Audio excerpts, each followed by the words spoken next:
Tonight, the Prime Minister rules out an election on May the 2nd, but his remarks fuel speculation about when exactly he will go to the country.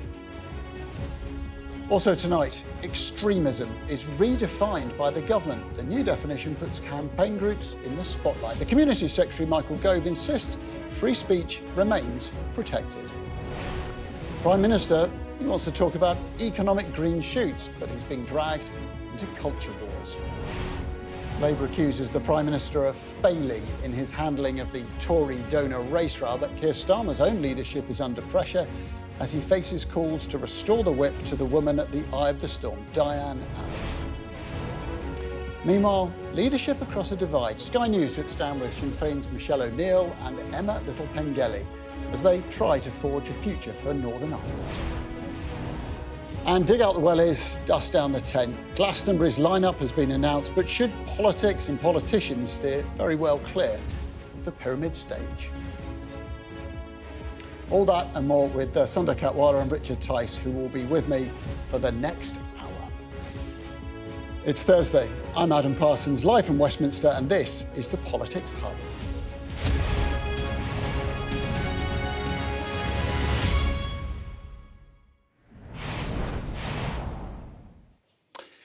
Well, I was going to talk to you all about extremism, but first we're going to talk about the breaking news about the Prime Minister's comments on the timing of the election come in the past half hour or so.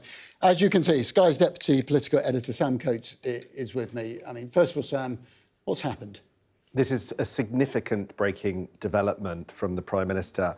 For the last few days, I have to say, Adam, there has been something close in parts of the Conservative Party to flat-out panic about the performance of the Prime Minister, where the Conservatives are going, the fact they're 26 points behind in some polls. And pressure has been building on, pressure been growing on the Prime Minister to call an early elections. One of the solutions, one of the ways out of the situation that the Conservatives are finding themselves in. He has, in the last half an hour, clarified that that's not going to happen. So that's Rishi Sunak ruling out May the 2nd, but now what, Sam? It's a good question. The reason that pressure was growing on May the 2nd is that Tory MPs felt it was becoming unsustainable. They thought that Rishi Sunak has not much left in the tank, according to one person he appointed to his cabinet.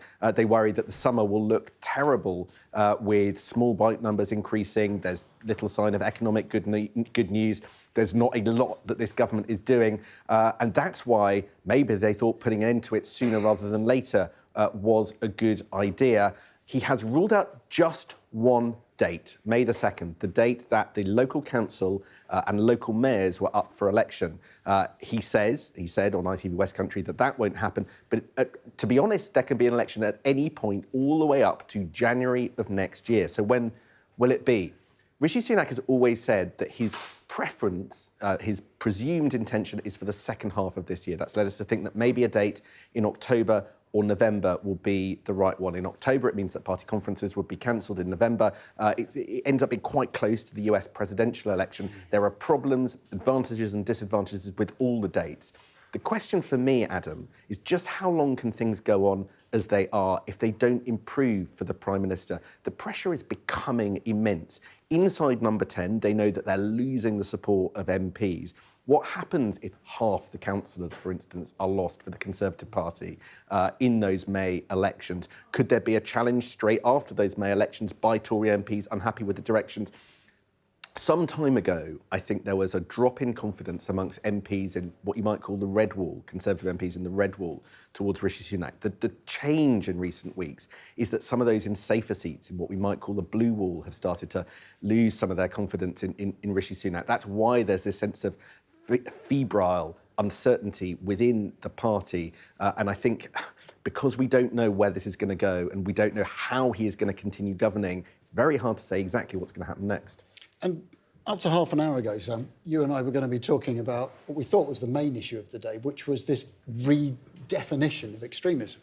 That's right. Today was and is a really important day on a completely different topic. That you might remember Rishi Sunak a couple of weeks ago on the steps of Downing Street in the aftermath of the election of George Galloway to the seat in Rochdale, him coming out and condemning extremism and warning that that was a big problem that his government was going to address. Today, He's addressed it. Let's hear about that. 2 weeks ago, Rishi Sunak declared the nation's democracy under threat. We have seen a shocking increase in extremist disruption and criminality. Now our democracy itself is a target. Today, the government unveiled its response, a new definition of what extremism is, and a plan to reveal who crosses the line. In order to protect our democratic values, it is important both to reinforce what we all have in common and to be clear and precise in identifying the dangers posed by extremism.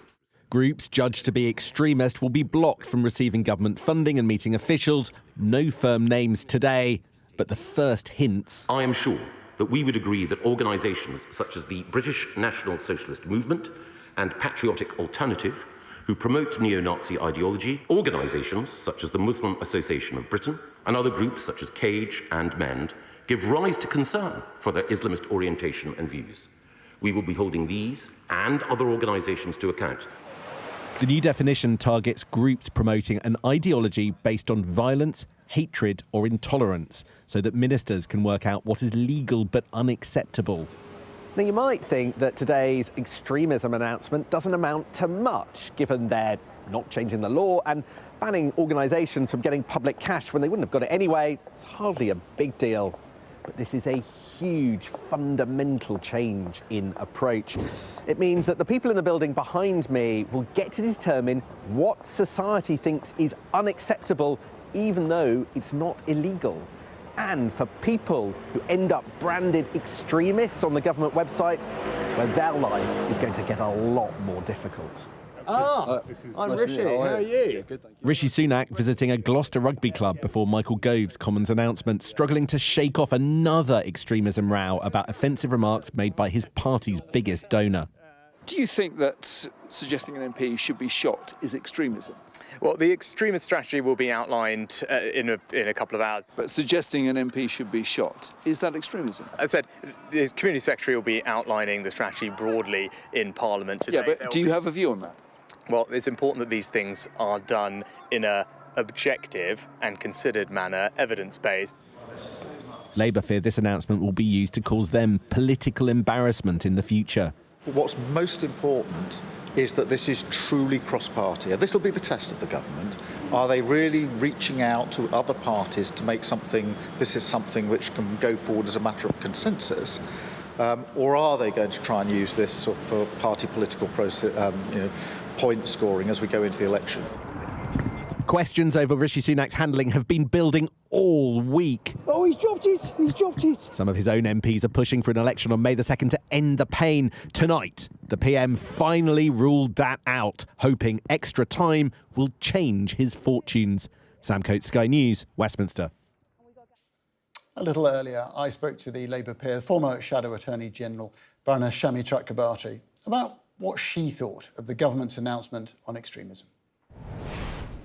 First of all, your thoughts on this definition of extremism. Does it help us? Well, firstly, I don't think you fight extremism with a sort of state-sponsored cancel culture. It's just never going to work. The way that you fight extremism is that you put your own house in order. And obviously I'm going to mention the alleged comments of Mr. Hester about my friend and colleague Diane Abbott, which would meet anybody's definition of extremism, because we were talking about misogynistic race hatred and even references to threatening references and so on. But putting that aside, you do not fight extremism with censorship or cancel culture or non-engagement. You fight extremism by sorting out your own family and friends and party, and then by engagement, by showing another way, by demonstrating how we can get back to disagreeing well in politics and in debate in the country, not by this kind of nonsense. I personally think that the launch of this new definition, and crucially the list of banned people and groups that will follow, is dead cat culture war politics. It's a desperate measure by Mr. Gove just before a general election. Well, let's not shove Frank Hester's alleged comments to one side. I mean, Michael Gove says that he's apologised, that he's shown remorse. He said that they're racist comments. But this new definition would say that they would have to be part of an ideology. I mean, do you think Frank Hester's comments would fall foul of extremism? Well, on this is a very broad and flabby definition of extremism, and the quoted remarks, the alleged remarks that I have read of Mr. Hester in quote marks, demonstrate an ideological position where he, as a white man, seems to be superior to black women. Now that is a racist and misogynistic ideology. There's no question about that. What did you think of those comments when you heard them? I felt sick. I felt anxious. You know, it's so visceral, and there was a menace. You know, when you start saying that people should be shot, we've lost 2 MPs to violence in not so many years, one Conservative and one Labour. You know, for a senior person who runs an organisation and who's given £10 million to the party of government to even, you know, whisper that someone deserves to be shot, let alone on the basis of their sex or race, is just terrifying. And it's just not where we should be in the first quarter of the 21st century in the so-called liberal democracy that Mr. Gove's definition is designed to protect. So I mean, it makes the government look totally hypocritical in relation to this definition. I also think that this definition is so flabby that when combined with the ability of ministers to put people on prescribed lists, it's very dangerous. But isn't your fear, your revulsion at a allegedly racist comments exactly why the government needs a definition of extremism and a framework to act against it, whether that is racism, far-right activism or Islamism? So the framework is there. We have laws, and you know, there are laws under which even Mr. Hester's comments can be investigated, and so be it. But everything isn't about law. Some things are about culture, and culture. A tolerant culture, as opposed to an extremist or intolerant culture, is not built by disengagement and prescribed lists. It's built by demonstrating your ability as a senior person in public life to disagree well with people in the other party, in the other faction of the party, taking different views about the issues of the day. That's how you fight extremism, by example, not with more extremism, which is what censorship and disengagement by government looks like. I mean, you say that. There will be those watching this who will say that's naive, that we've seen Islamists, we've seen far-right terrorist groups who simply disengage from political society for their own ends, and that we, as a society, need to crack down on them much harder. It doesn't matter who it is, whether they're far-right or whether they're religious extremists of any variety, who often share a lot of views about women and gay people and so on. I think that there are properly laws about inciting violence, and there are all sorts of other criminal laws that exist to protect people from threat and from violence, and rightly so. We even have some of the broadest terror legislation around for prescribing terrorist groups. But we should be concentrating on actions rather than mere thoughts, let alone this being permissive.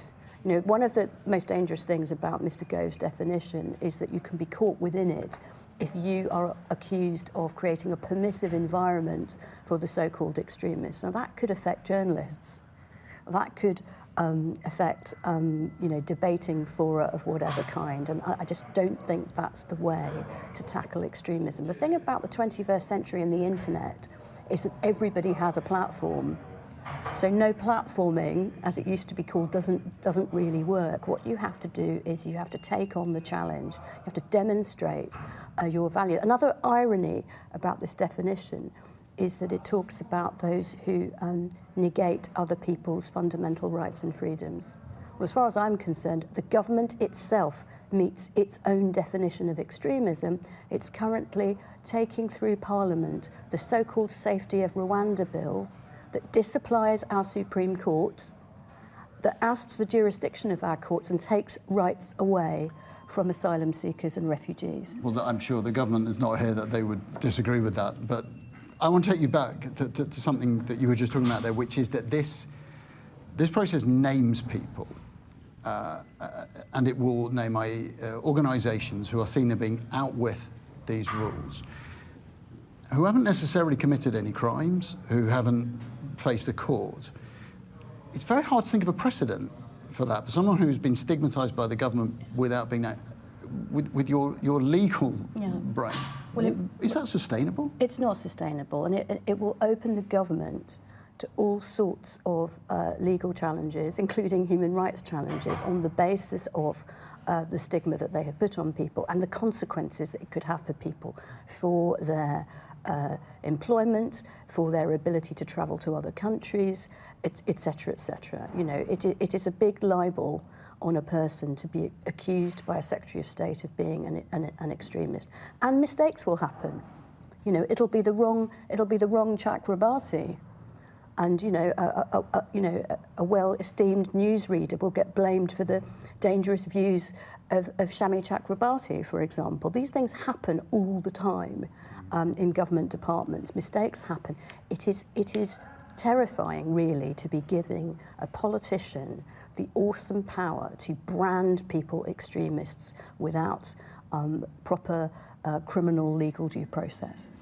And one thought is, there isn't much that unites you with somebody like Miriam Cates, but on this one, you are both talking about the need to preserve free speech and to rein in some of these controls. Well, that's right, isn't it?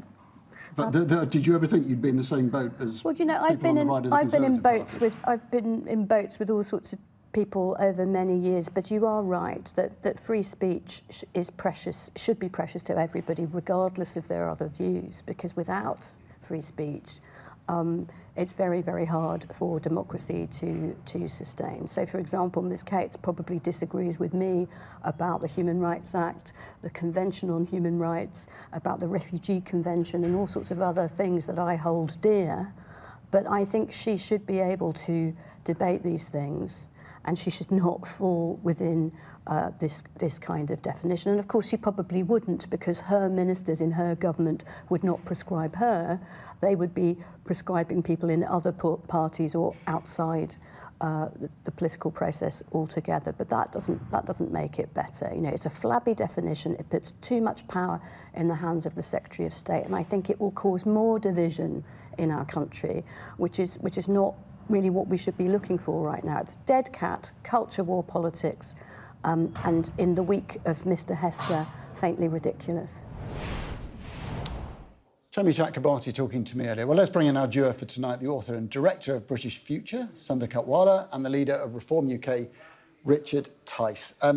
Richard, you were watching that, and there was at one point fascinating when you said exactly. Absolutely right. When Shami said we want action, not thoughts, and I would add to that, not words and waffle, because we had the Prime Minister, I think, sort of 10 days, almost 2 weeks ago, come out, give a big grand speech, and as part of that, he was going to come up with this extremism definition. But where's the action? I think most people actually know what extremism is. Unfortunately, we're seeing it on our streets in towns and cities up and down the country. And I just think this is a government at the back end of its dying days that's just flailing around to be seen to be doing something. And all it's done is create another words row, when actually we need action rather than waffle. That's what it seems to me. Sunder, do we know what extremism is? Do we need to be told this? And what does it mean for free speech? I think we do need to know where the boundaries are for extremism, prejudice, and so on. But not much change today, because this isn't about changing the law. This isn't about who gets arrested. This is about who government engages with, doesn't engage with, doesn't fund. The kinds of groups Michael Gove listed today are not groups the government meets with or funds anyway. You know, they might have some examples in the past where it happened. So there's some bits of this that almost everyone will agree on. If it's violence, if it's hatred, if it's undermining democracy entirely, if it's removing the rights of other people, we can agree on that. When you bring in intolerance, then we've all got different ideas about what you tolerate, what you don't tolerate. So that's where you get concerns on the right, concerns about the left, about what we're doing and why. The problem with doing this, even if we've got 6 months to an election, you might have a stop-start extremism policy, and you might be trying to have a party political debate, or are we trying to... And your idea of who's an extremist, and your idea and my idea will all be different. But we can agree, we can agree on, patriotic alternative on the far right or Hizb ut-Tahrir before they've been prescribed. But then when we get beyond that, then we'll start to have, political. And there are serious issues about free speech, for example. Some people called the likes of me who were very concerned about lockdowns, so we were anti-lockdowns, and we were labelled as extremist at the time. It turned out, actually, it looks like we were probably right. So there are serious issues about free speech, which this cannot in any way interfere with, and that's why I'm so concerned that the focus is more on waffle as opposed to actually in words, as opposed to actually the obvious, which is incitement to violence and violence. There's something really important, though, also about the way politicians talk about. Every extremist thinks they're a counter-extremist.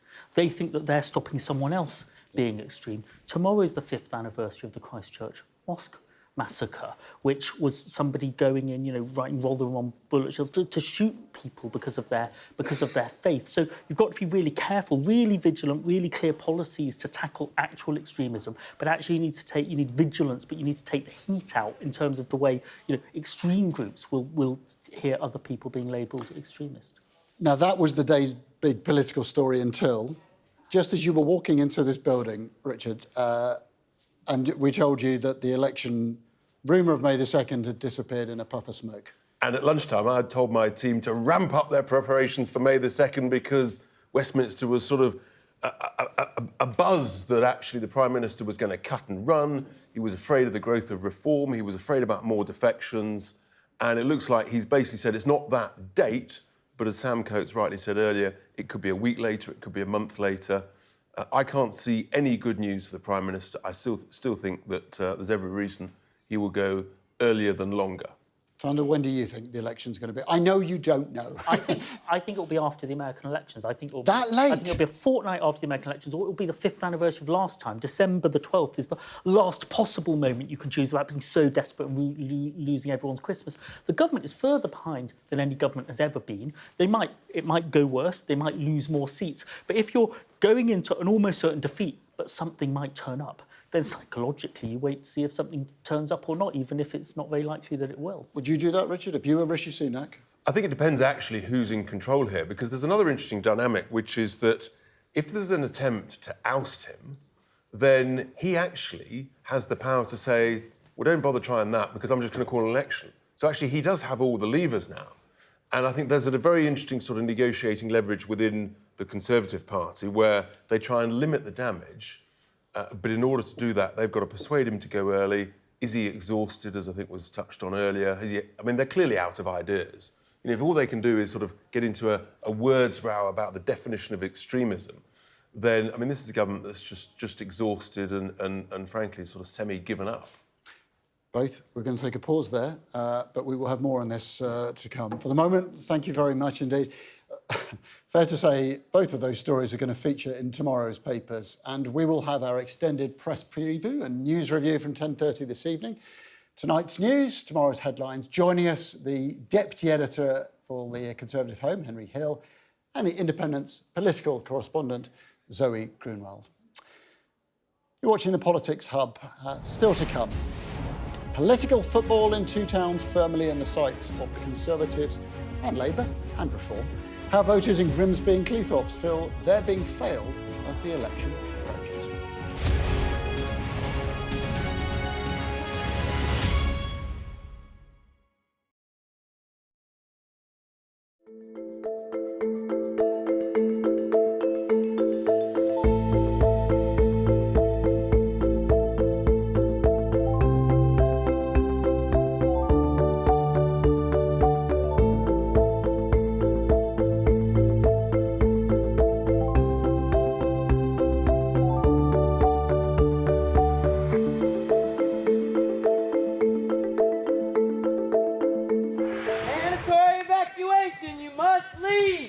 For many people, Harvey is far from over.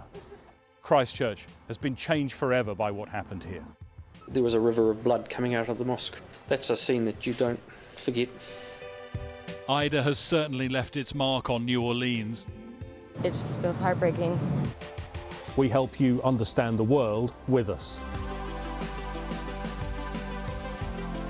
We are standing on the supply line right into the heart of America's opioid crisis. I've reported from around the world and around the UK. Are you trying to run me over, Sir Philip? No, go away. Look like it, sir. Will you respond to those who made accusations, Sir Philip? Can you go away? Joe Biden knows the celebrations are over, and this is a country in crisis. You don't want to be remembered this way. You always want to be remembered as something positive. It is almost impossible to predict where these fires will go next. This gives you an idea of the strength of those winds, strong enough to bend and twist metal. Do you regret the tweet, Gary? There's no sign, publicly at least, of either side being willing to give ground. How do you reassure the public that all of these mistakes wouldn't be made again? I'm Greg Milam, and I'm Sky's Chief North of England correspondent.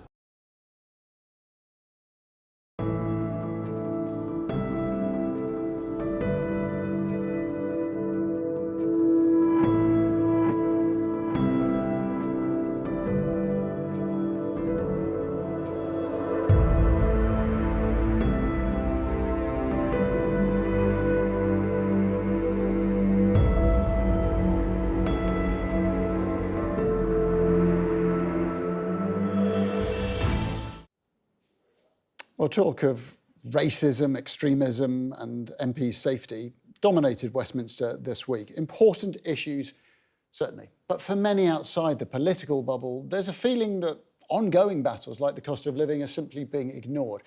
That is at the top of voters' minds in Grimsby and in Cleethorpes. The towns sit side by side on the Lincolnshire coast, where the government hopes to maintain its message to red wall voters. In the run-up to the election, these are Sky's target towns. Why? Well, politically, Great Grimsby was a Labour stronghold until 2019, when it turned Conservative for the first time since the end of the Second World War. Cleethorpes, which became a constituency in 1997, was Labour until 2010. And at the coming election, the two are going to be combined into a new constituency. Labour needs an 11.7% swing to win it. That is very close to the level it needs nationally to get a Commons majority. Well, our national correspondent, Tom Parmenter, reports now. It's old school at Blundell Park. Just ask at the snack shack what's wrong with British politics. It's the narrative. Do you believe the narrative of what any politician tells you? Do you? No, I don't. I don't.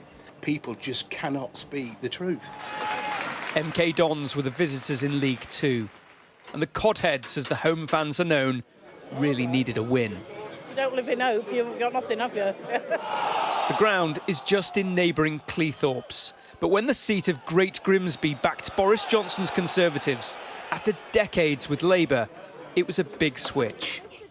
The former PM even wore the club's GTFC bobble hat when appearing at the COVID inquiry. Not everybody liked it. What did you make of that? It's a cool hat. It's probably not the coolest person to be wearing it, but yeah. Sorry, Boris. So apart from a win, what else do they want? I want to know what they're going to do about the health system at the moment, the waiting list, the adult social care crisis that we're in, the cost of living, just what Long we're going list. to do. It's a long list, yeah. I'm a retired police officer, and it's just absolutely a demoralised service, the same as the NHS. The whole thing's in crisis. The club chairman, who's backing Labour, believes something more fundamental is needed. What people will be looking for is an honest conversation with people that are prepared to turn up and have difficult conversations with everyone in our community. But everyone as citizens needs to step into it and take ownership of the future that they want, or rather than just being passive recipients of the idea that government will solve everything, because they won't, but they have a role to play. With Grimsby 1-0 up at half-time, the hot dogs were ready. What do you think this country needs at the moment? I think it needs someone with a bit of balls to like sort it out and take it by the horns and actually shake it up a bit. And that's becoming a familiar sentiment. It's not that people aren't optimistic, it's that they're not optimistic in politics and politicians.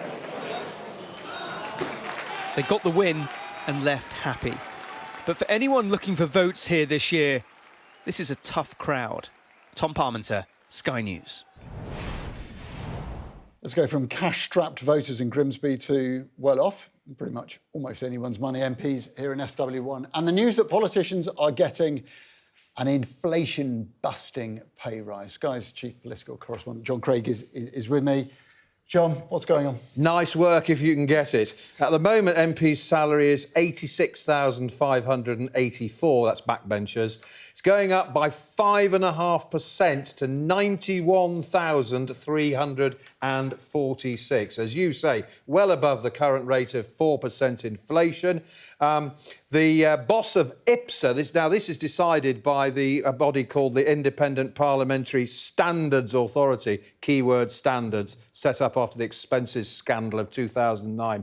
The boss, Richard Lloyd, says serving as an MP should not be reserved for those wealthy enough to fund it themselves. He says we're committed to supporting a parliament that reflects our society, where people from all walks of life can decide to become MPs. Well, to justify this rise, they've produced this glossy document called Supporting Democracy to justify why it's so high. Mr. Lloyd says, he's saying MPs don't decide what their pay should be. The funding of running offices and employing staff doesn't go to MPs as a top-up to their salary. They don't get their own home paid for or their personal bills paid by the taxpayer. Well, up to a point, there is still a generous pay and perks package, which a lot of people estimate around about £200,000. They don't pay for their travel to and from the constituency. They get second home payments and so on. All sorts of expenses they still get.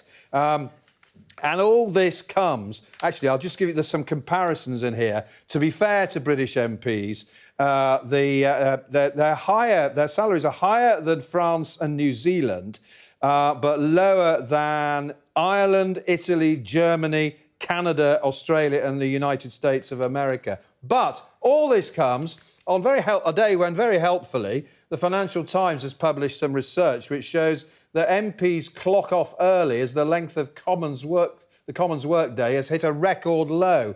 The FT has worked out that the average duration of a Commons sitting day in this session is now 7 hours and 9 minutes. That is about 50 minutes lower than the average. And one day last week, they sat for just 4 hours, 20 minutes. By the way, peers are going to get an increase on their £342 a day. And IPSA also said, could have been worse, 7.1 if they'd gone for the average public sector pay rises. They clearly feared a backlash, and I think there'll probably be one anyway. John, thank you very much indeed.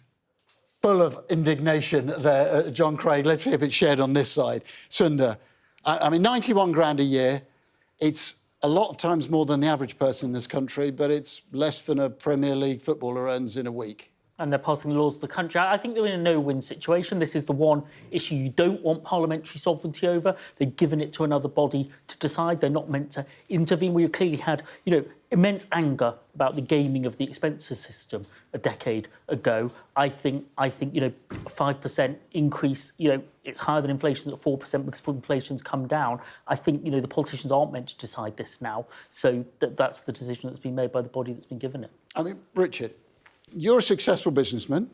I think you'd like to be an MP. Would you take the pay cut? Pay cut? You mean the pay rise?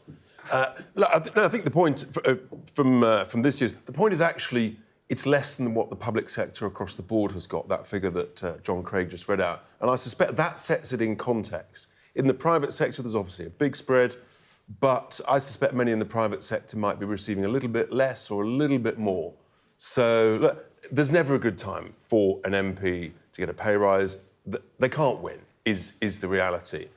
But we do want good people going into politics. That's the reality. But does it look good in a never cost of living crisis? There's never a good time. It doesn't matter whether the economy's going up 3% a year or in recession. There's never a good time for MPs. So do you think people care?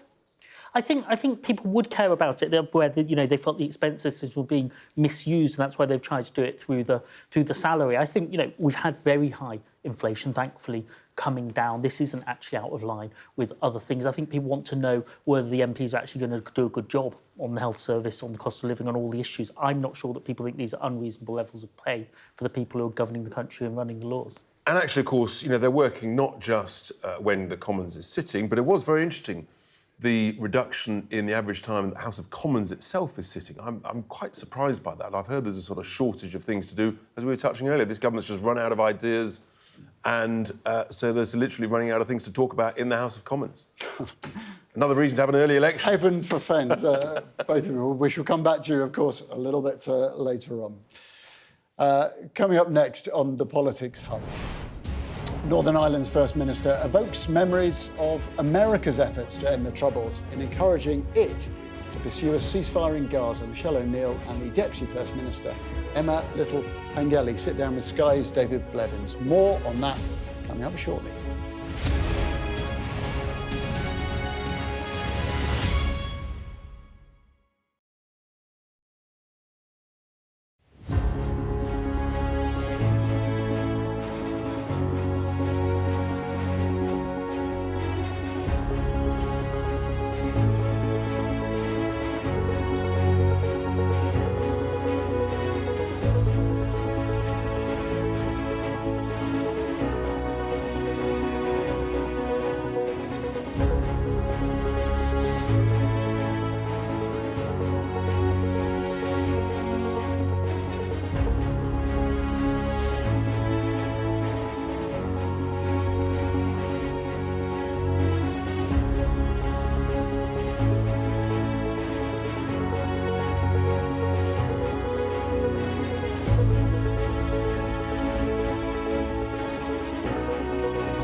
Welcome back.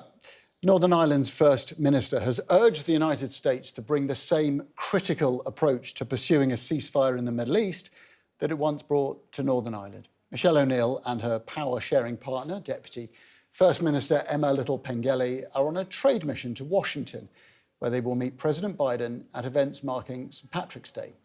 In their first joint interview since assuming office 6 weeks ago, they told our senior Ireland correspondent, David Blevins, they have a good relationship and are focused on building consensus. Well, here's David now joining us live from Washington. And I mean, David, this is a serious intervention, isn't it?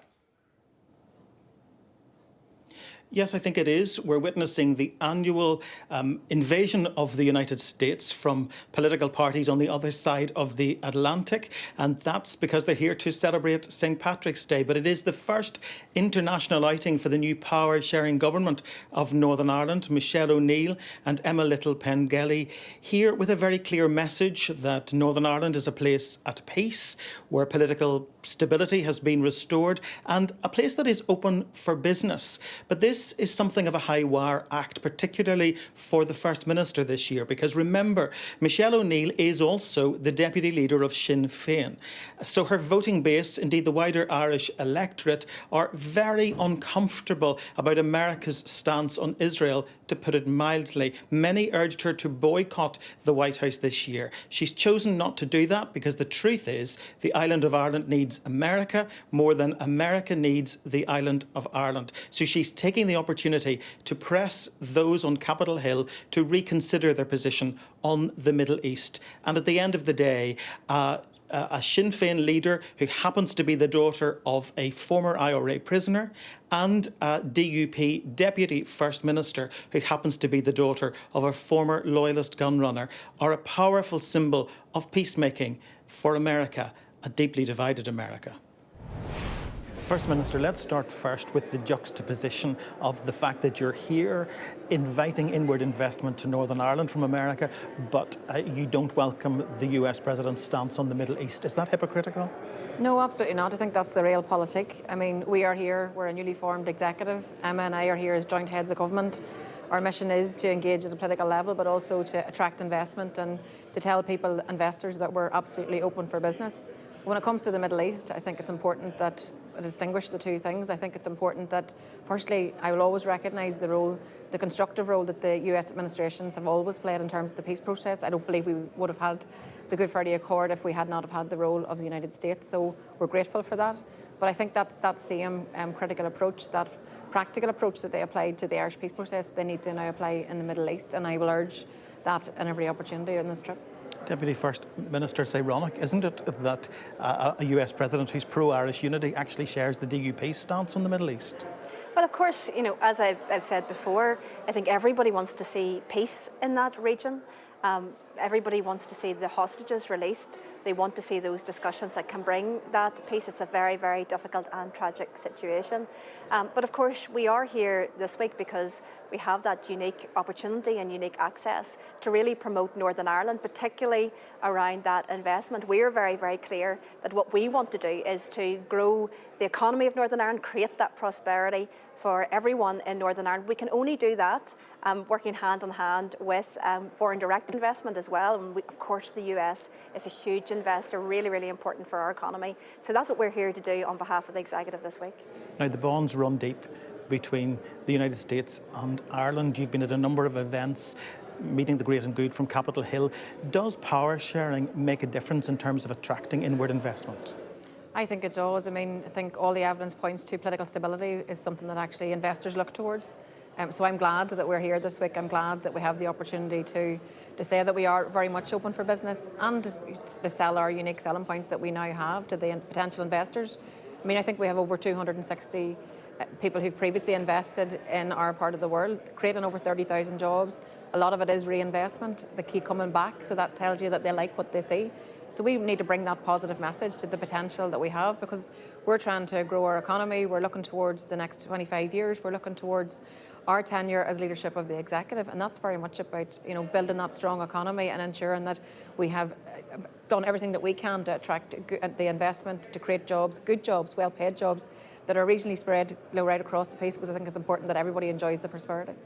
Emma, what is the joint message, though? You talked, for example, in one of your speeches about access to a number of markets. That sounds very close to the best of both worlds, but isn't that the very arrangement that your party boycotted Stormont for 2 years over?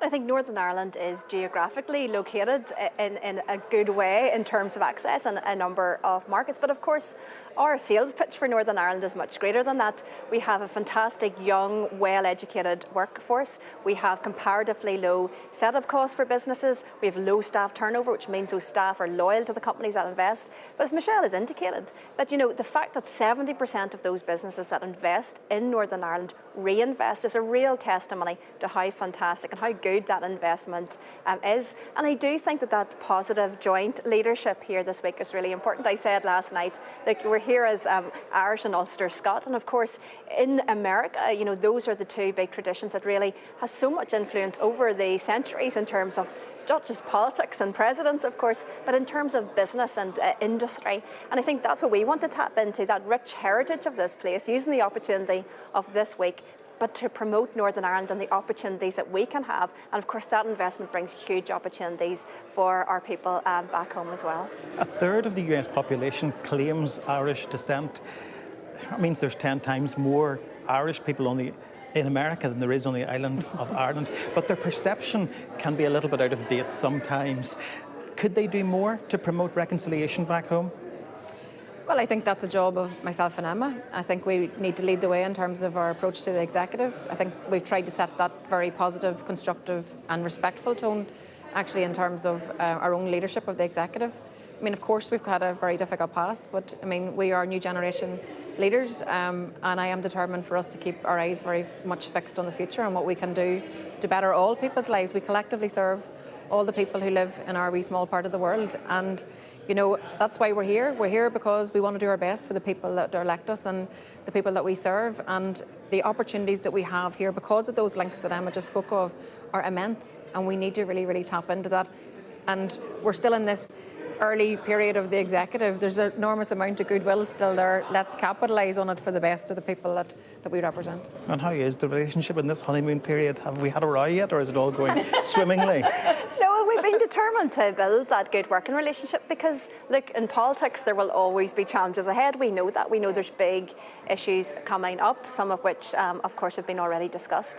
But what we do know is actually by trying to work together constructively through that, by building those robust relationships, that gives us the best chance of finding those solutions. There are 4 parties in an executive. No coalition government is ever easy. It's never going to be smooth sailing. But what we want to do is to jointly send that message that we want to focus on the things where we can agree, get that consensus. We're working on the programme for government, for example, at the moment. Things like affordable childcare, challenging the big issues within special educational needs, fixing our health service. Those are all big, big issues where there's a lot of consensus, but they're not going to be easy issues to resolve either. And just one final question for both of you, really. America's a deeply polarised place. It's just decided that 2 elderly men are going to compete again for the presidency. What can it learn from 2 women who are not ready for retirement, sharing power, compromising at the helm of government in Northern Ireland? Well, I wouldn't like to think we're getting ready to retire, David. We only got into the job. We involuntarily, involuntarily retired. But listen, domestic politics is for the American people to discuss. For us at home, we're relatively young. We could still say that in the executive, and determined to lead and to do our best. People have their own observations about American politics. I'll stay out of that and use this week to beat our own drum in terms of what we're trying to achieve in terms of investment. Like, as we said, there's a lot of enthusiasm, I think, here. There's a lot of goodwill for Northern Ireland and for us. And of course, we want to maximise that, not just, not for us personally, but for the benefit of everyone in Northern Ireland. And that must mean, not just getting the best wishes and all of the lovely things that people have said in this period of goodwill, but actually making sure that that translates into the investment we really need. We can't do this alone. We can't grow our economy alone. We need that foreign direct investment, and we want to work with our universities, with those businesses, with those that are willing to invest to really make Northern Ireland a thriving, better place that we want it to be. Very diplomatic answer. Thank you both very much indeed. Thank you. Thank you.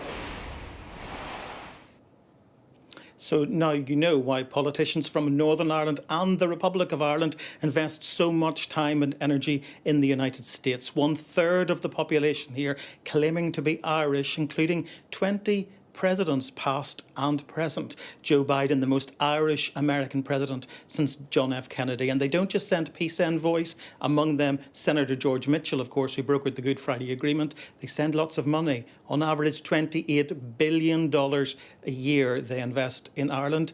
So the message from the First Minister and Deputy First Minister is very simple. We've got power sharing back. Don't clap, throw money. David, thank you very much. David Blevins out in Washington. We're coming up on the Politics Hub with Glastonbury announcing its lineup today.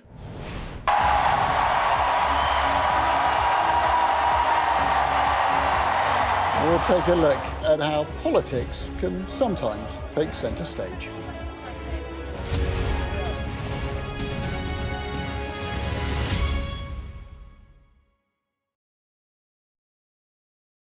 Well, I kept him to his 4 months. I did everything I could to keep him, but back there, no flat, no nursery, no job, you know, the whole things went together. At 4 months, I finally sort of threw in the towel and thought it wasn't fair on him to see him dragged up in awful situations. And so I gave him up, and there wasn't a day went past when I didn't be sad about it. I wouldn't say I regret it, because I knew that the people he'd gone to were nice people, and that's been proved since the happy ending. But always there was this thing like the missing child. I mean, I've got 3 other daughters, but their big brother, and I used to tell them about him, and it just never went away. My mother died when I was very young, was Irish. Her relatives over in Ireland didn't know that Leslie Pearce, the novelist, was Leslie Sargent, as they knew me before. I kept away from them because they were Roman Catholics, and I thought they'd disapprove of me having had a baby, so I hadn't seen them. But chance threw them back at me. I was on the radio in Ireland, and I said I had relatives in Roscommon. And as a result of that, they invited me to this big family party. So anyway, we're at the party together, and I'm sitting next to them, and I'm showing them some old photographs I had. One of them was of my father, and I said, well, he's of no interest to you, but his name's funny, he was Sergeant Sargent. And they looked at each other as if I was nuts. And I thought, oh dear, and I went and talked to somebody that didn't think I was nuts. So meanwhile, they go to one of my cousins and say, we've been looking for her. Her son's trying to find her. He's a marine engineer, so he does a lot of work in cold countries like Norway and that kind of thing, on big ice-breaking ships and that sort of stuff. He was coming through London, so we met for lunch, and I met him at the Haymarket and in the hotel I was staying in. And when was this, like a year or so ago? No, it was 2 years ago, yes, because he was 58 then, and he's coming up for 60 this summer. Yeah. And it was just amazing. He sort of walked through the door, and they've still got the same, even the photographs of him, you can still see the baby face is still there as a grown man.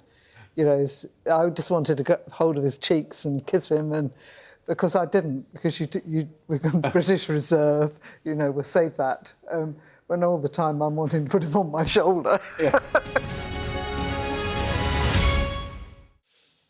Welcome back to the Politics Hub. Well, the other big news today, a history-making Glastonbury lineup. Top billing is filled with female acts, including the likes of Dua Lipa and SZA and Shania Twain, who's going to play the legend slot. Got us thinking, will any of them get a reception quite like this well-known political face way back in 2017?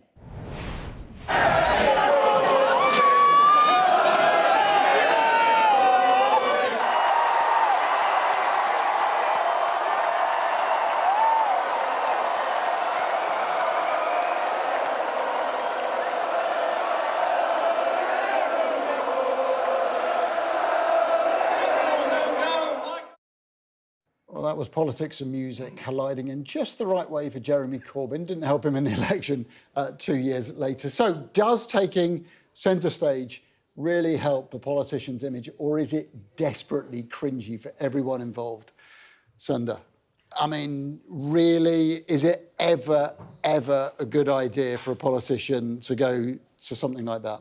Yeah, I think they should, but I think they should go to the things that they go to and not to the things they don't. I mean, that's unusual for Corbyn because he's totally unlike the demographic at Glastonbury, but in that moment, they liked him. We've had Keir Starmer talking about how much he loves classical music, because he does, and he really likes it. And it's, that wouldn't focus group very well, but it's what he actually likes. So I think do the culture, sport, arts that you like, talk about it, show us who you actually are. It's difficult. Starmer, Sunak, both real football fans, but they don't come across as football fans. Sunak's a real cricket fan as well. So it's hard for politicians when they're using the culture they like. But just do the things you actually like. Don't pretend to do the things you don't. Well, there we go. Richard Tice. We're going to have a reform party at the pyramid stage.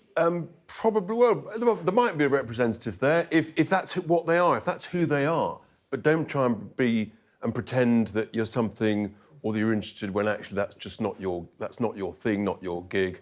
I'm a big football fan. I love Liverpool, so I'm happy to sort of go to those games, take an interest in that. But otherwise, just actually stick to the job in hand that people want really to hear about you from. How you're going to sort of try and improve things and improve the way the country's run and managed. That's really what politicians should do. You were last night at the proms, Richard. Where would you be? Or would you be at Glastonbury?